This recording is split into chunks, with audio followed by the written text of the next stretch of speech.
When people talk about betrayal, they usually imagine shouting, broken plates, slammed doors. But mine came wrapped in silence disguised as love, concern, and family. It was a Thursday night, the kind of gray Seattle evening when the rain doesn't fall. It lingers soft and endless.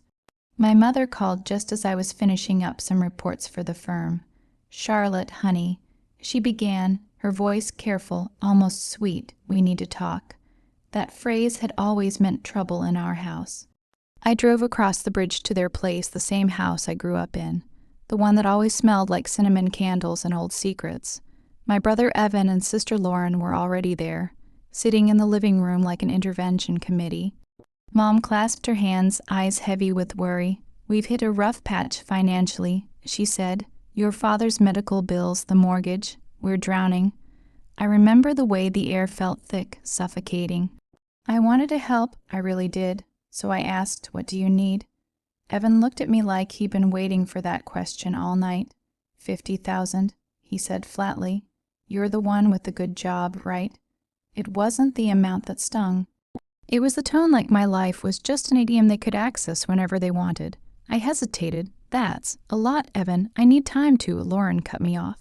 "Oh, please, Charlotte. You've been living in that fancy apartment downtown, buying designer coffee and working those long hours. Don't act broke." Their words hurt, but I stayed quiet. Mom sighed. "We wouldn't ask if we weren't desperate, honey." So I did it. I gave them the money, every cent, because that's what love meant to me back then, sacrifice without question. For a while, things seemed fine. They stopped calling, stopped visiting. I assumed life had settled. Until one afternoon, scrolling through social media, I saw something that made my stomach twist. Lauren had posted pictures from Cabo San Lucas, her and Evan standing by a pool holding drinks, laughing. The caption read, "Family vacation we all deserved, finally."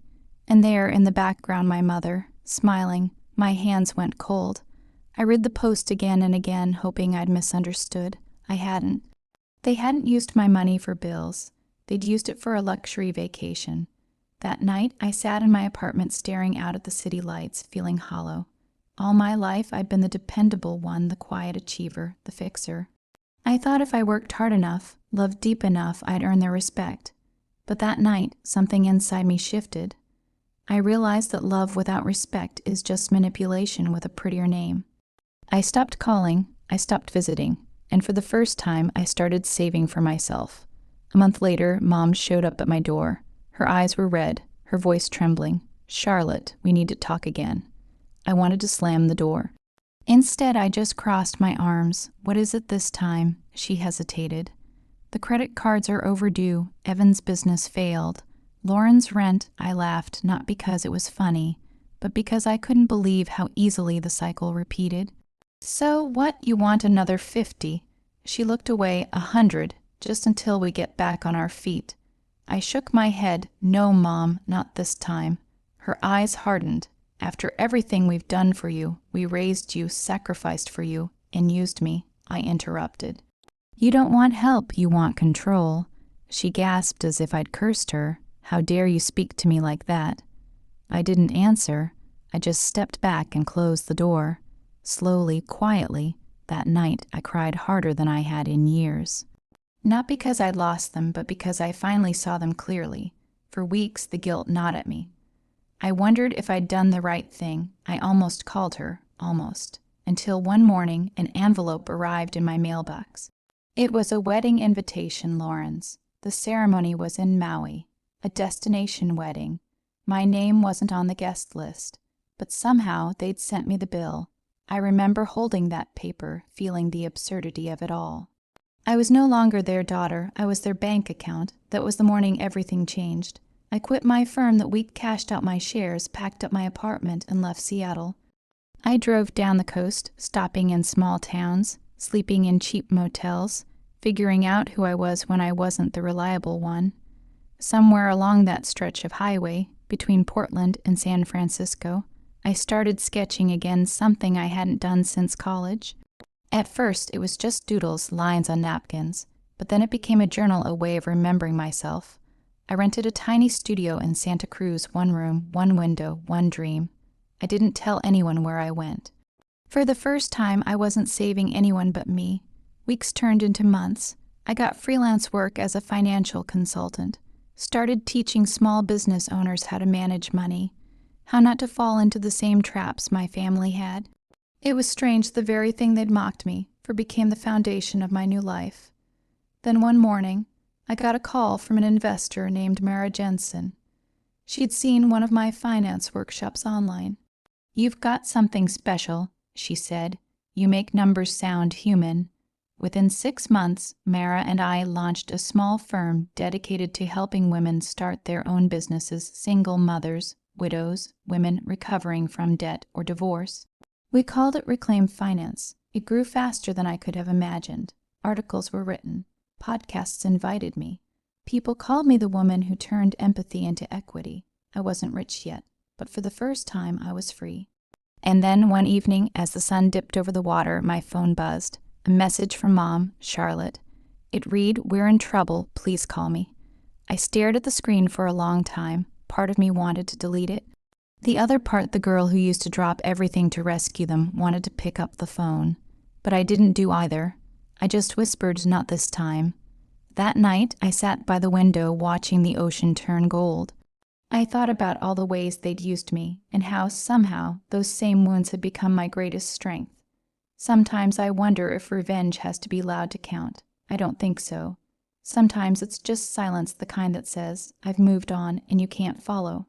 So if you're watching this and you've ever been the one left out, the one used, the one underestimated, remember this. Your worth doesn't need witnesses. Because when you rise quietly, the world will hear it anyway. Subscribe, because sometimes the sweetest revenge is just living well. It's strange how time softens even the sharpest memories. I used to think I'd carry the anger forever, that it would keep me safe, but anger ages like glass, not steel. One wrong touch and it cracks. It had been nearly a year since I left Seattle. In that time, Reclaim Finance had grown into something I never dared to dream of.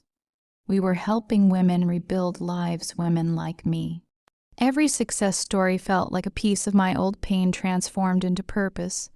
Yet sometimes late at night, I'd catch myself checking my phone, half expecting another message from Mom, but none came.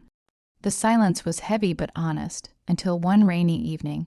I was in my office reviewing some numbers when the receptionist buzzed in. "There's a Mrs. Reed here to see you," she said softly. For a second, I forgot how to breathe. When Mom walked in, she looked smaller somehow, thinner. The confident woman I remembered had been replaced by someone whose eyes carried too many sleepless nights. "Charlotte," she said, almost whispering. "Mom," I replied, my voice steady but distant. "How did you find me?" "Lauren told me," she said. "She follows your work online. You're doing so well." I didn't know what to say, so I gestured for her to sit. I didn't come for money," she said quickly, as if reading my thoughts. "I came to tell you were right." Her voice broke on that last word. I looked at her, unsure if I was ready for this kind of honesty. "About what?" "About everything," she said. "The way we treated you. The way we took from you and called it love. You were the only one who ever tried to build something real, and we mocked you for it." She sat finally, her hands trembling. "Evan's gone bankrupt. Lauren's marriage fell apart. I sold the house." I listened quietly. The old part of me, the fixer, wanted to jump in to help to soothe. But another voice whispered, "No, not again." "I'm sorry," I said finally, and I meant it. But it wasn't the same kind of sorry I used to give. This one wasn't about guilt. It was about release. She nodded slowly. "I thought if we kept you close, we'd stay safe. But all we did was push you away." I looked at her hands, the same hands that used to braid my hair, bake birthday cakes, and later sign checks with my money. Time had turned them fragile, lined with regret. I reached across the table and took them gently. "You don't owe me an apology anymore, Mom," I said. "You owe yourself forgiveness." Her eyes filled with tears. "You sound just like your father," she whispered. I hadn't heard his name in years. "Dad." She nodded. "He always said you'd be the one to change things. He saw it before I did." Something inside me softened, not forgiveness, not yet, but something close. She stood to leave, her shoulders trembling. "Thank you for seeing me. "Mom," I said before she reached the door, "you can come by again if you ever just want to talk." She turned, a fragile smile breaking through. I'd let you try," I said softly. That night after she left, I sat alone in the quiet.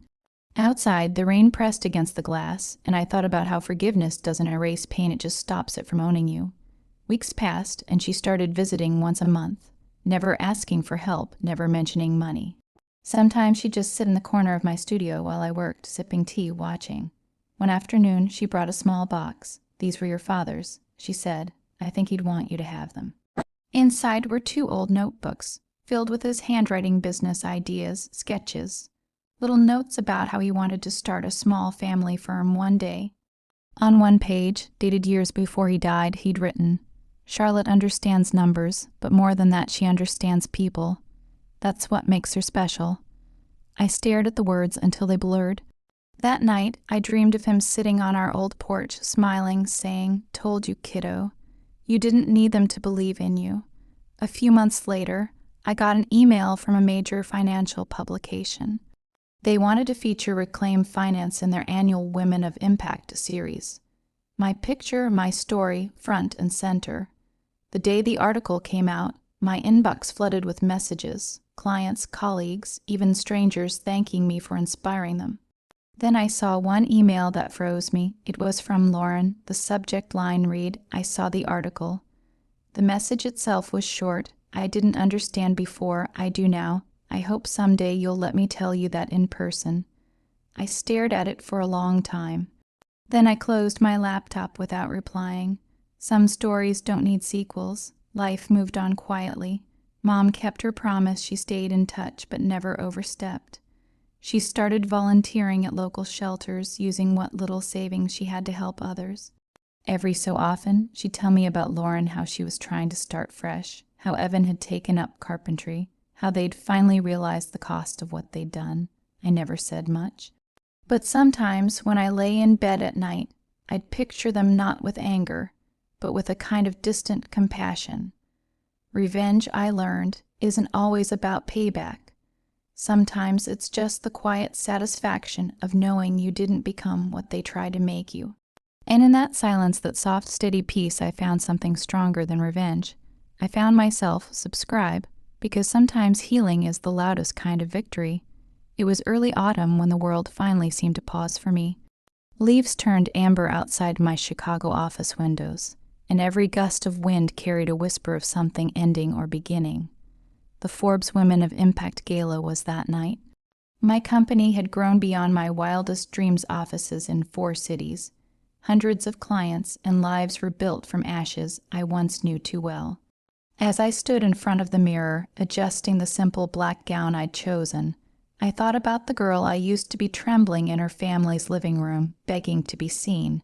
She would never have imagined this moment. When I arrived at the event, flashbulbs flared like lightning. Reporters shouted my name. For the first time, I didn't flinch. I didn't hide. During the dinner, a host introduced me. Charlotte Reed, founder of Reclaim Finance, survivor, innovator, and one of America's most inspiring women. Applause filled the hall. I smiled politely, though inside something trembled. Not nerves, just the weight of how far I'd come. As I made my way to the stage, I caught sight of a familiar face near the back, my mother. She was sitting quietly, her hands folded, her eyes glistening with pride. Beside her sat Lauren. She looked older, humbled, but when our eyes met, she didn't look away this time. She simply mouthed, "I'm sorry." I gave a small nod. That was enough. When I took the microphone, the hall fell silent. I used to think strength meant fighting. I began, my voice calm but steady. Fighting to be heard, fighting to be respected, fighting to be loved. But I've learned that real strength is quieter. It's walking away without slamming the door. It's forgiving people who may never say sorry. It's finding peace in your own reflection. A hush settled over the crowd. Cameras flashed, but I barely noticed. I didn't build Reclaim Finance out of revenge. I continued. I built it out of survival. I wanted women like me to know that losing everything doesn't mean losing yourself. A soft murmur of applause rose, then faded. And to those who once doubted me, I added, my eyes drifting to the back of the room, "Thank you. You taught me that sometimes love comes disguised as pain, and pain, when faced with courage, becomes purpose. The room erupted in applause. But in that moment, it wasn't the sound that mattered, it was the stillness inside me. After the ceremony, as the crowd thinned, I walked outside. The city lights shimmered across the river, soft and golden. I stood there quietly, breathing it all in. Charlotte. I turned, it was Lauren. She walked toward me, her expression fragile but open. I didn't think you'd want to see me, she said. I didn't, I admitted softly. But here you are. She gave a small, broken smile. You always were the brave one. I just got tired of being scared, I said. She looked down, then reached into her purse and handed me an envelope. It's from Mom. She said she didn't want to hand it to you tonight. She thought it would ruin your moment. I opened it when I got home. Inside was a handwritten note. My dearest Charlotte, I spent my whole life teaching you to fit into the world. I never realized you were meant to change it. I'm proud of you in ways I'll never find words for. I love you, always have, always will. Mom, a single tear slid down my cheek, landing on the edge of the page. I folded the letter carefully and placed it inside one of Dad's old notebooks. Then I sat by the window, watching the city shimmer in the distance. That's when I realized forgiveness isn't a single act. It's a choice you make again and again until it finally stops hurting. Months passed, life moved with its quiet rhythm. Mom's health began to fade, and I visited her often. Sometimes we talked for hours. Sometimes we didn't talk at all, we just sat, holding hands, letting silence say what words couldn't. When she passed, it was peaceful. She was surrounded by the family she'd once broken, now pieced back together in a way that wasn't perfect, but real.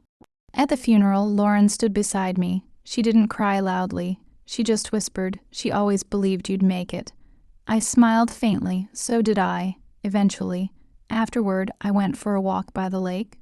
The wind brushed against my face, carrying the faint scent of autumn leaves. I thought of everything I had lost and everything I had gained. The bitterness was still there, a quiet echo, but so was something else, the sweetness of having survived it all. I picked up a pebble and tossed it into the water. The ripples spread outward, soft and endless, like forgiveness itself. Somewhere in that fading evening light, I whispered, "Goodbye, old life." And for the first time, it didn't hurt to say it. Because this peace, this quiet was mine. Subscribe, because sometimes the most powerful revenge is simply finding peace.